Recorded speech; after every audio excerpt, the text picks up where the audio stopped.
आज देखिए हम लोग जो है क्वेश्चन नंबर 1 का सॉल्यूशन देख लेते हैं। अब क्वेश्चन नंबर 2 की तरफ आते हैं। देखिए क्वेश्चन नंबर 2 क्या कहा है कि ए और बी दो चर है, उनसे संबंधित मान दिए गए हैं। यदि ए और बी के बीच कोई परिवर्तन संबंध है या नहीं समझकर आपको क्या करना है, इसको लिखना है। ठीक है, तो देखिए ए और बी के बीच या तो जो है सरल परिवर्तन हो सकता है या विलोम परिवर्तन। ठीक है, बात समझिएगा। यदि आपका ए और बी इनके बीच सरल संबंध होगा तो हम ऐसे लिखेंगे, और विलोम संबंध होगा तो ऐसे लिखना होगा। ठीक है, और इस केस में जब सरल संबंध होता है तो हम लोग जानते हैं कि a बटा बी बराबर क्या होता है, एक स्थिरांक होता है कि नहीं, ये हम लोग जानते हैं। और जब विलोम संबंध होगा तो ए बी बराबर क्या होगा, एक स्थिरांक होगा।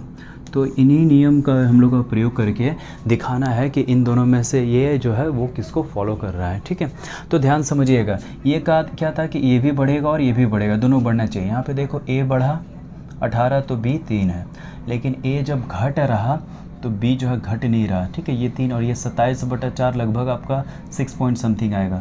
तो देख रहा हूँ ये पता चल गया कि एक ऐसा संबंध है विलोम संबंध। इतना पता चल रहा है कि एक के बढ़ने से दूसरा यदि घट रहा तो संबंध विलोम संबंध है। अब आपको चेक करना होगा क्या यदि विलोम संबंध है तो ए बी बराबर की आ रहा है या नहीं। यदि आ रहा होगा तो ये विलोम संबंध है। ठीक है, तो चलिए इसको चेक किया जाए। चलिए सॉल्यूशन लिखते हैं। सबसे पहले आप लोग यहाँ पर सॉल्यूशन लिखते हैं। यहाँ ए और बी में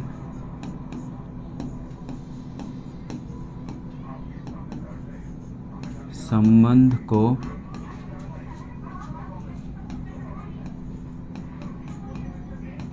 दर्शाने के लिए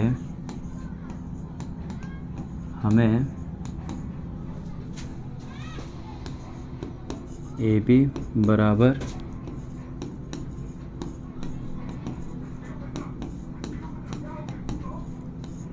एक स्थिरांक दिखाना होगा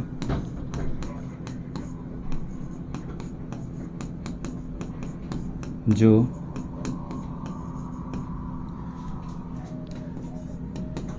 ए और बी के सभी मान के लिए स्थिर होगा। ये आप नहीं भी लिखोगे तो चलेगा। जैसे ये आप लिख सकते हो कि यहाँ हमें ए और बी में संबंध दर्शाने के लिए हमें ए बी बराबर एक स्थिरांक दिखाना होगा जो कि जो ए और बी के सभी मान के लिए क्या होगा, हमेशा स्थिर होगा। मतलब ए बी बराबर हमेशा एक स्थिरांक आएगा, ये हमको दिखाना होगा। ठीक है, चलिए ए बराबर आप रख लो कितना 18 और बी बराबर 3 लेने पर, तो ए बी बराबर 18 गुना 3 18 तिया 54। ठीक, अब फिर लिखेंगे कि ए बराबर आप कितना ले रहे हो 8 और बी बराबर आपका 27/4 लेने पर।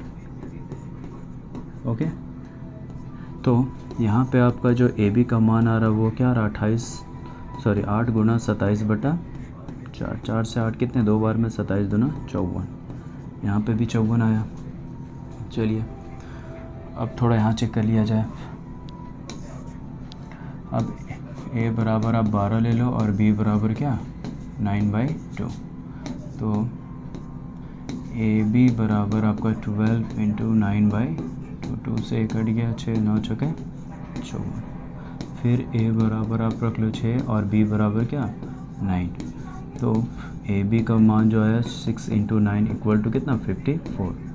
अब यहाँ पे क्या आपको समझ में आया कि यहाँ पे जो है ए और बी में कैसा संबंध है, विलोम संबंध है। ठीक है, यहाँ ए और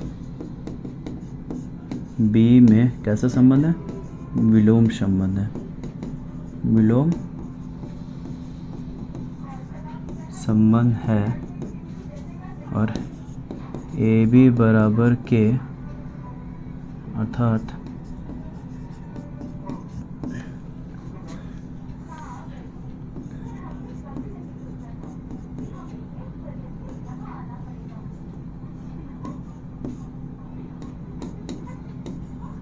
के का मान कितना है 54 है, जो कि क्या है, जो कि एक स्थिरांक है, जो कि एक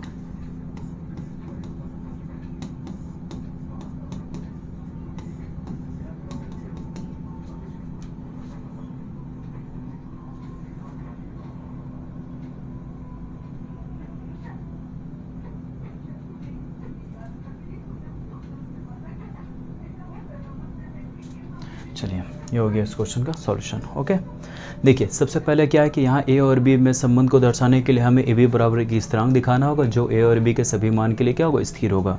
मतलब ए का मान और बी का मान कुछ भी लो, ए बी का मान हमेशा क्या आया, देखो स्थिरांक आया, स्थिरांक आया, यही हमें दिखाना था। तो पता चल गया कि हर बार ए बी का जो मान आया वो क्या है, स्थिरांक आया। देखो यहाँ पे भी आपका देखोगे तो 54 है ना। यहाँ पे भी देखो ये 54, यहाँ भी 54, यहाँ भी 54 और यहाँ भी 54। हर बार ए बी का मान एक स्थिरांक आया तो बोल सकते हैं ए और बी में कैसा संबंध है, विलोम संबंध है। और जब ए और बी में विलोम संबंध है तो आपको फिर क्या पूछा था, परिवर्तन संबंध है, इन्हें समझ के लिखा है। तो परिवर्तन संबंध है कैसा, विलोम संबंध। और स्थिरांक का मान क्या होगा, 54। यही आपको ये भी लिखना था, स्थिरांक का मान क्या होगा, स्थिरांक का मान 54 होगा। ओके, ये हो जाएगा इस क्वेश्चन का सॉल्यूशन।